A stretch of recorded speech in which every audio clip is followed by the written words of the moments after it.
want somebody to tell me, answer if you can. I want someone to tell me, what is the soul of a man? Mad Max takes place in a future post-apocalyptic Australia, where society as we know it has collapsed. Food and water have become scarce and hard to find, forcing survivors to kill or barter with the most precious resources of all in the wasteland, gasoline. In order to stay alive, survivors must acquire a vehicle, spare parts, gasoline, and just a hint of madness. True to its franchise roots, Mad Max is a telling of the adventures of Max Rokitansky, a police officer for the Main Force Patrol in Australia. As the story unfolds, hidden artifacts begin to reveal how Max became a roughneck lone survivor. In the hunt for ever-dwindling resources, a vicious biker gang murders Max's wife and daughter. Hell-bent on revenge, Max hunts down and murders the barbarian bikers responsible for the death of his family, and sets forth as a lone drifter that we follow along this adventure. Throughout the campaign, Max is tasked with collecting scrap to build the ultimate vehicle, the magnum opus, for exacting revenge against the remaining barbarian Vikings and liberate the land from the choking grasp of the tyrant Scabby Scrotum. Scrotus. The man's name is Scabrous Scrotus. Mad Max is split into two major gameplay types. An Arkham series battle system while on foot, combined with a driving battle system designed around adventuring in the magnum opus, sort of like the Batmobile sections in Arkham Knight.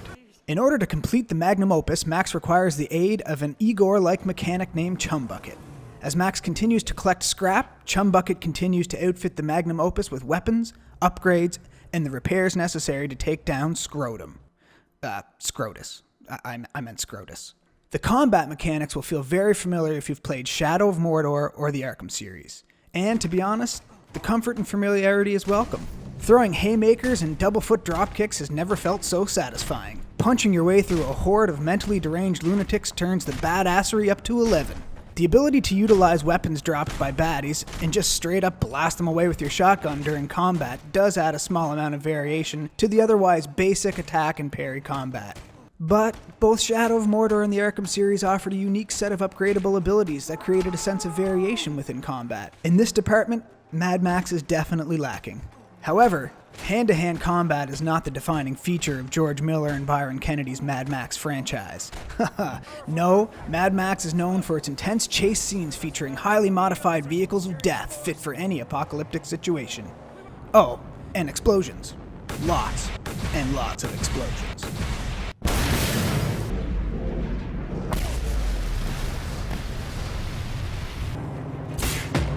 In fact, while playing Mad Max, shooting an enemy vehicle fuel tank results in a spectacular explosion, leaving the vehicle and passengers literally obliterated into dust. But the spectacle surrounding the road rash-inspired vehicle combat ends there. Sure, there are some neat weapons and a tow cable that you can use to rip drivers out of their vehicle, but yet again, the vehicle combat is lackluster in terms of gameplay. The scenarios and situations are extremely repetitive, and in my opinion, driving the magnum opus feels a bit basic and awkward. Coming to a stop during vehicle battles often results in a game of ring around the rosy with the enemy vehicles as we lightly bump each other and fumble to take each other out.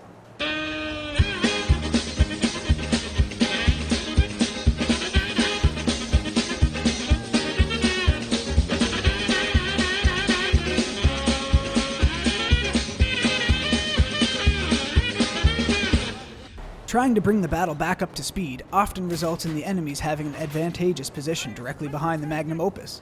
Again, the vehicle combat quickly becomes dull, and definitely isn't worth writing home over. Traversing the barren wasteland leaves a lot to be desired. Warner Brothers claims Mad Max to be an open-world experience, and I can't disagree. However, an open-world experience can be a double-edged sword. Sure, it can provide a sense of freedom and choice for the player in deciding which loot or quest to fetch next. But it can also create a disjointed experience. Unfortunately, Mad Max does suffer from this. Traversing the wasteland for a few minutes at a time without encountering baddies or anything significant quickly dulls the game experience. Perhaps Avalanche Studios did this purposely to encapsulate the true sense of a barren wasteland, but the homogeneous landscape deprives the experience of any sense of adventure. Don't get me wrong, if done properly, periods of emptiness can accentuate the sense of being an adventurer. Legends of Zelda Wind Waker is an excellent example of tedious travel executed perfectly. The art style, music, and minimalist button inputs allow the player to really absorb the experience of sailing across uncharted waters. Unfortunately, The emptiness of the wasteland in Mad Max just reminds you that you are, in fact, playing a video game. Now, graphically speaking, Mad Max is stunning. The level of detail and texture quality is at the bleeding edge of gameplay. I did experience some texture clipping and pop-ins, but the occurrence was infrequent.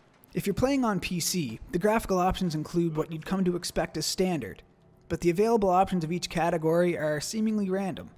Some graphical options run from medium to max, others top out at ultra high, and others top out at high. The naming of degrees within a category are arbitrary, but some consistency would help for users that are customizing their graphical options. And in terms of audio, the sound effects are crisp and effective. Transitioning the audio as the magnum opus engine is upgraded really drove home the feeling that the horsepower of the vehicle had increased, enticing the player to hit the wasteland and test out their new plaything. During combat, the sound effects are literally bone-crushing. Every punch, whether delivered or received, felt impactful and satisfying. Mad Max does a lot of things right. In fact, some games could learn a thing or two from the extra little touches that Avalanche Studios included, just to tickle the completionist in all of us. You know, we all have a little Gerard Khalil in us somewhere. No, not like that. Dirty-minded little...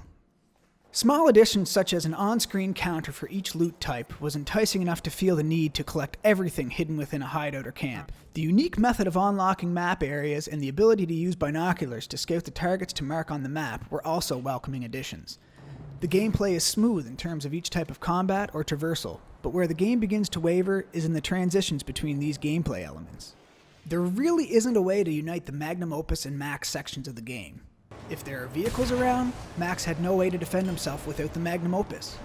If Max is exploring an open camp, there really isn't a way to involve the magnum opus. In my opinion, the ability to command Chum Bucket in the car would have provided another level of interactivity and gameplay between Max and the magnum opus. Finally, the story elements just aren't engrossing, and perhaps for some, that aspect isn't important. The voice acting is well done, but as a direct result of the dry and generic narrative, the emotional complexity of each character is stagnant. The character development and interaction is superficial at best, and definitely won't inspire the need to replay the game. And that leads me to my final verdict. Is Mad Max worth your time and hard-earned cash? Well, Mad Max is graphically impressive and has a lot of great concepts embedded within the gameplay, but the divorced mechanics and barren world often leave the gameplay feeling disjointed and empty. The gameplay elements quickly become repetitive and tedious rather than increasing in depth and complexity. And finally, the narrative and playstyle offers very little in terms of replay value. There's no narrative driving force or reward behind finding all the collectibles or unlocking all the vehicles.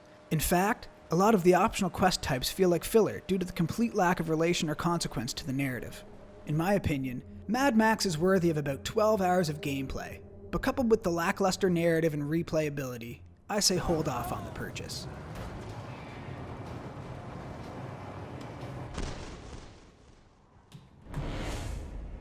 Mad Max is an excellent rental title, or at best, a title to pick up used to fill that void between other titles. Hey, if you enjoyed this video, don't forget to leave a comment below. And if you didn't enjoy the video, let me know in the comments what I can do differently. If you have a minute, share the video on your Twitter or Facebook. And as always, thanks for tuning in.